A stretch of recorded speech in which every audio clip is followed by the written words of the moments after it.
Laurent Colette, je suis chargé de mission inclusion handicap à la ville de Vitré et j'ai en charge notamment ce soir de coordonner ce repas à l'aveugle avec animation théâtrale. Je m'appelle Jimmy, je travaille à l'ESAT de Rothier en pâtisserie. Ça fait le 3 juillet 2017. Voilà. Et après, je fais des stages aussi en milieu ordinaire, tout. Le but, c'est pas rester en ESAT. Le but, c'est pour l'aller en milieu ordinaire. Voilà.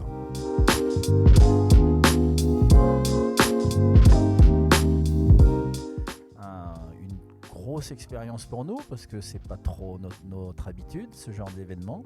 Il était ouvert à tout le monde, ça a eu du succès puisqu'on peut considérer qu'on a fait le plein et qu'on reçoit toujours d'ailleurs, même il y a encore 15 minutes, des appels. Donc on sera 170 à dîner dans le noir. Alors un noir relatif pour ce qui est de la salle, mais les gens seront bandés, en plus auront les yeux bandés. Et donc l'idée qui nous a animés à la ville pour organiser cette soirée, c'est toujours la même chose, c'est de sensibiliser le grand public aux difficultés de porter un handicap.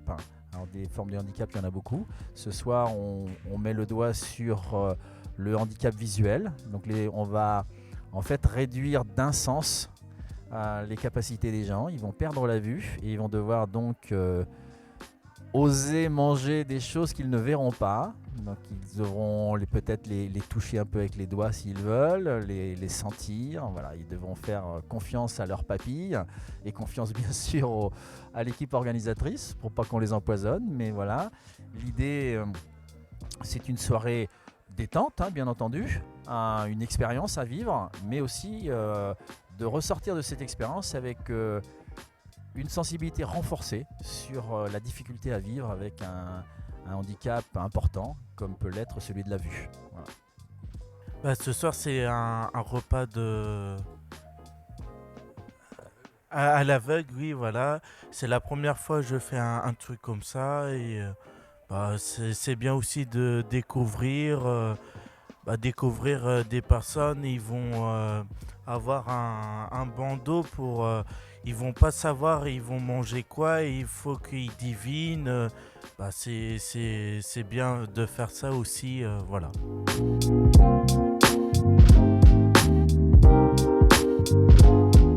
Alors oui, c'est la première édition que nous organisons. On verra, suivant le succès, s'il sera suivi d'autres éditions. Pourquoi pas, s'il y a vraiment une envie et une demande.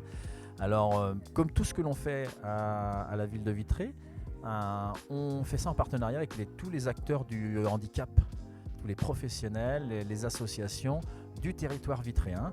Donc là, particulièrement ce soir, on a par exemple l'association Phileas au travers de son ESAT qui assure et la fabrication du repas et le service.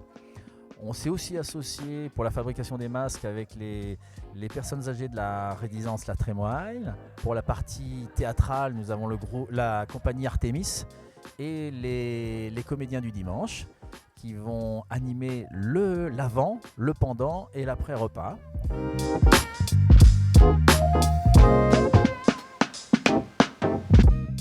C'est bien faire des trucs comme ça, même pour comme ça les gens ils voient bien aussi que on travaille en situation handicap, mais ils voient bien aussi on est capable de faire ça aussi, soit de servir ou préparer à manger, tout et voilà.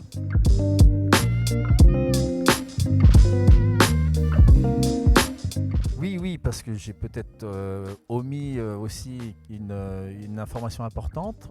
Aujourd'hui, 11 février 2025, la dernière loi très importante sur le handicap a 20 ans. Elle a été votée le 11 février 2005. Donc c'était l'idée ce soir de marquer vraiment le jour anniversaire. Mais plus globalement, la ville a décidé de faire du handicap et de l'inclusion son fil rouge pour l'année. Et toute l'année, nous allons organiser des événements. Ça a commencé au mois de janvier avec des expos, avec Ecclesia qui a fait aussi le procès du handicap. Et puis très prochainement, dans l'ordre, on va avoir les Paradays, donc du sport adapté à destination des écoles, une sensibilisation. On aura une partie inclusion assez importante aussi dans les prochaines sportiviales.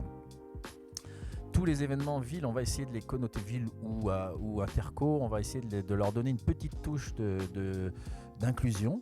L'autre grand temps fort pour nous sera l'organisation du festival Osons la fête ensemble, le vendredi 13 juin, où tous les Vitréens et aux alentours aussi, bien entendu, sont invités, vendredi après-midi et vendredi soir, sans doute, si la météo nous le permet, au square des Bénédictins et sur la place Notre-Dame.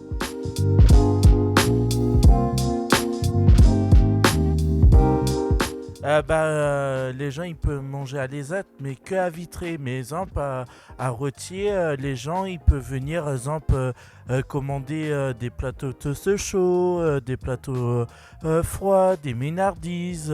Aussi on fait des gâteaux d'anniversaire. Par exemple là on va faire aussi en janvier, c'était la période des galettes.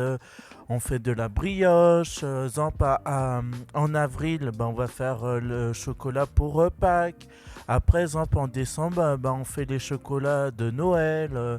Voilà, les gens ils peuvent commander à Vitré. On a une petite boutique que les gens ils peuvent venir et voilà. D'abord, toutes les occasions sont bonnes pour faire la fête, toutes les occasions sont bonnes pour rencontrer des gens, bien évidemment. Ce que l'on fait, nous, ça sert toujours la cause du handicap, mais ça la présente d'une manière, je dirais, souriante, parce qu'on veut montrer le bon côté du handicap, les compétences, les qualités, l'intérêt qu'il peut y avoir à additionner nos différences et à vivre tous ensemble. Et très sincèrement, on ne propose la plupart du temps, dans ces événements-là, que des sourires et que de la joie collective. Donc non, ne venez pas que si vous êtes concerné par le handicap, puisque notre action, c'est un peu le contraire en fait. C'est de vous montrer qu'il faut avoir un regard attentionné, attentif et relativement libre et détendu sur le handicap, parce que les personnes porteuses de handicap n'ont qu'une envie, c'est qu'on les regarde comme des personnes comme les autres. Et voilà notre quête.